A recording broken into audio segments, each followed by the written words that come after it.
All right. Hi, everyone. Welcome to our presentation on the involvement of people with Down syndrome in Down syndrome organizations. Down Syndrome Australia acknowledges the traditional custodians of country throughout Australia and their connections to the land, sea, and community. We pay our respects to their elders, past, present, and emerging, and extend that respect to all Aboriginal and Torres Strait Islander peoples today. Today, Claire and I will be presenting on behalf of Down Syndrome Australia.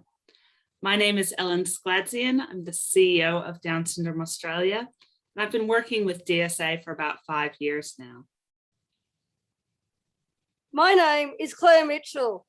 I am a director on the board of Down Syndrome Australia and a member of the Down Syndrome Advisory Network. Down Syndrome Australia is the national peak organisation for people with Down syndrome in Australia. There are approximately 13,500 people with Down syndrome in Australia. Our purpose at Down Syndrome Australia is to influence social and policy change, provide a national profile, and support people with Down syndrome to have a voice on issues that matter to them. We advocate for inclusion in the community and for people with Down syndrome to have a voice. And recent work suggests that there's a lot more to be done in Australia. Only about 11% of adults with Down syndrome thought that they got to make most of the decisions in their lives. And only 13% felt that they could advocate for themselves. Down Syndrome Australia is part of a federation. So the national organization works on advocacy and national information. And our state organizations provide more direct support and services to people with Down syndrome and their families. When I started at Down Syndrome Australia back in 2017, people with Down syndrome actually weren't that involved in the national organization. People with Down syndrome were involved in the state organizations in lots of different ways, through social clubs and groups and lots of different things. But there was no direct involvement in the national peak organization. We knew this needed to change. It was not consistent with the view of nothing about us without us, which is core to the disability rights movement. So we faced a question: how do we create meaningful involvement of people with Down syndrome in the national organization? How do we involve people in policy, advocacy, and information? The first thing we did was create the Down Syndrome Advisory Network. This is a group of people with Down syndrome across Australia who work together. We provide advice to Down syndrome, to DSA board and CEO. I was one of the founding members of the network. We wanted to have a representative from each state and territory, and for those members to be able to share information back and forth from the national group to the state group. Members of the DSAN have been involved in so many different things. They've been involved in some of our projects, helping us develop resources, advocating for really important issues, raising awareness, guiding the work of DSA, and even representing us on government committees. I have always wanted to be in a role like this, to support people with Down syndrome in any way I can. The work that the DSAN does is really important, as we are the voice for people with Down syndrome.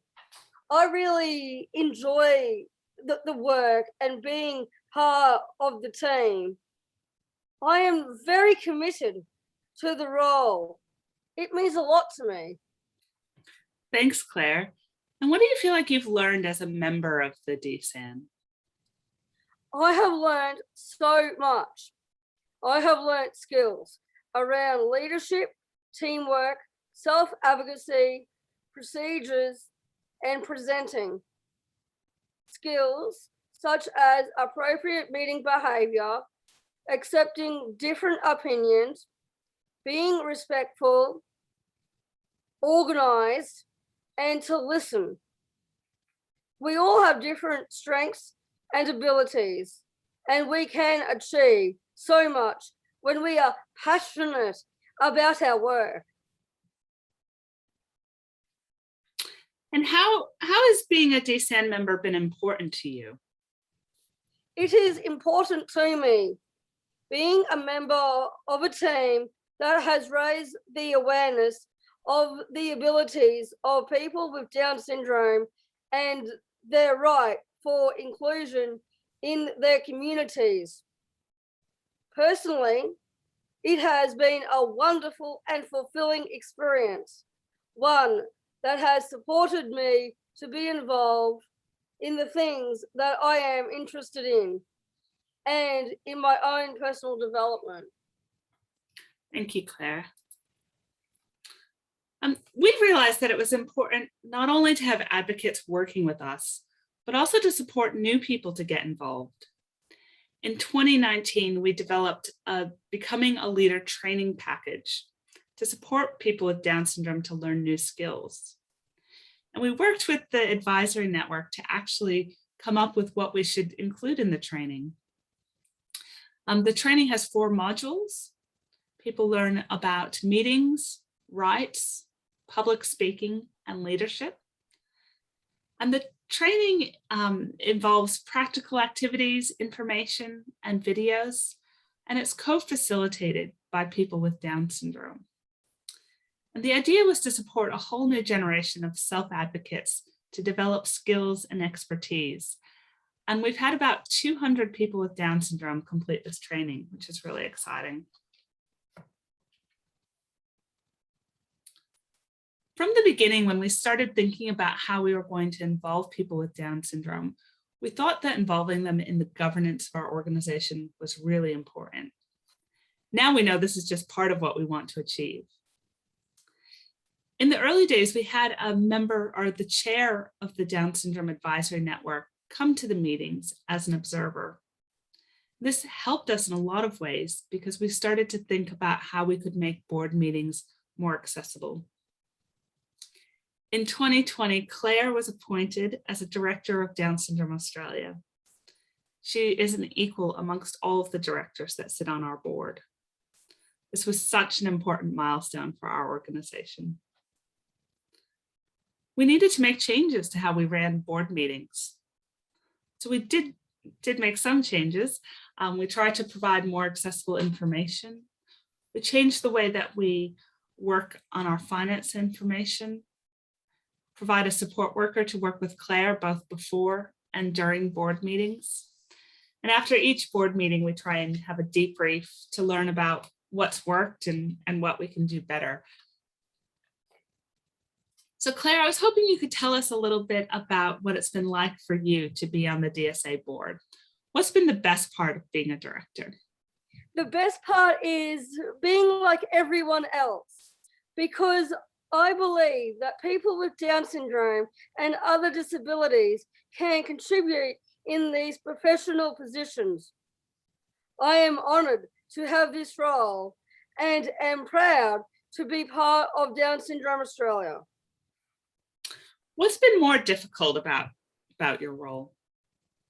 Understanding the need for confidentiality and of being conscious of what I say in my role as a director.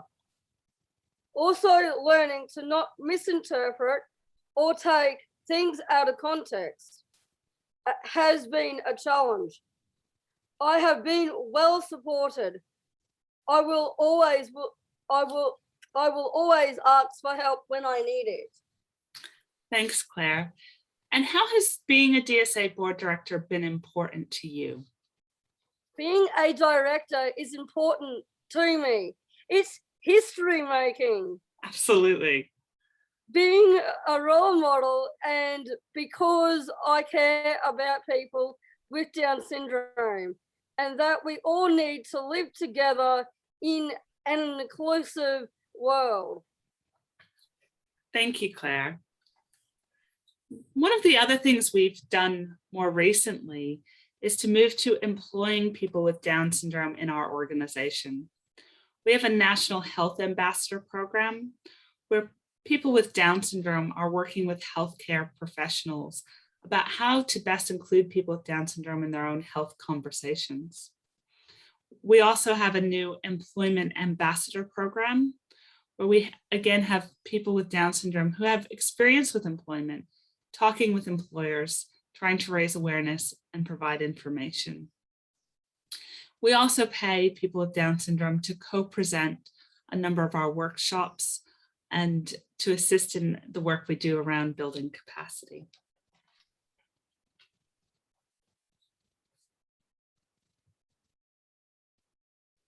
We also love sharing stories about people with Down syndrome. We have a national magazine, Voice, where we share stories about people with Down syndrome. We also have an easy read materials in the magazine.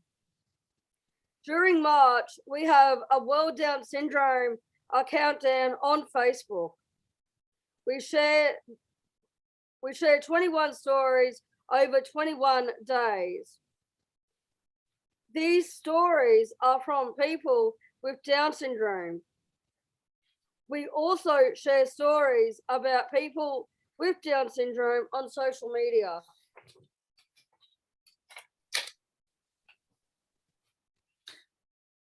As you've heard, we've moved from a situation where we had very little involvement of people with Down syndrome to involvement in a range of different ways.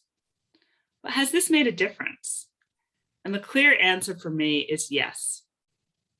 We've seen an increased impact in terms of our advocacy work and public awareness.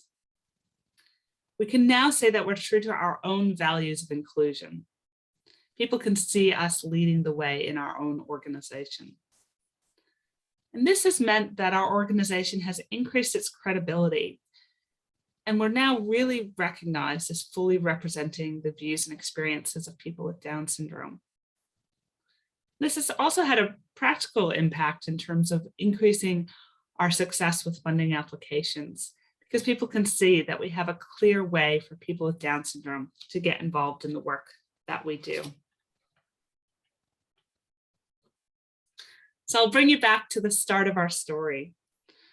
When we started in 2017, or when I started in 2017, there was very little involvement of people with Down syndrome in the National Peak organization. And like I said before, we asked our question about how can we change this? What can we do? Now in 2021, we see people with Down syndrome involved in our organization in so many different ways. In governance on the board, as Claire is, in paid roles as health ambassadors or employment ambassadors, sharing stories through social media and traditional media, being involved in advisory networks, and also leading the way in some of our national advocacy work. It's a great story of change. Claire, it'd be great to hear your thoughts on how things have changed. What do you think has changed for Down Syndrome Australia over the last 5 years? DSA has become a better organisation because of their hard-working leadership team and the commitment to inclusion. Their resources have made more accessibility and opportunities have been provided for people with Down syndrome. By being part of committees to share their opinions and views. Thank you, Claire. And why do you think that's important? We are living in a time of great change. Worldwide, campaigns and attitudes are breaking down the barriers for people with disabilities. Down Syndrome Australia is making a difference in the lives of people with Down syndrome. Nothing about us without us. Thank you, Claire. What do you hope happens next? I am excited about the Down Syndrome Congress that will be held in Brisbane in 2024. It will be a great opportunity for people to come together and raise awareness. Thank you, Claire. And if people are interested in more information about our work, you can contact us. There's an email address there. But before we go, just wanted to give Claire a chance to tell you a little bit about something we're working on for 2024. We hope to see you in Brisbane. We hope to see you in Brisbane in 2024. We will be hosting the World Down Syndrome Congress. We look forward to seeing all of you in person in the beautiful sunny Brisbane. Thank you so much, Claire, and thank you for everyone who has taken the time to listen to our presentation. Hope you've enjoyed it, and thanks so much. Hope to see you in Brisbane.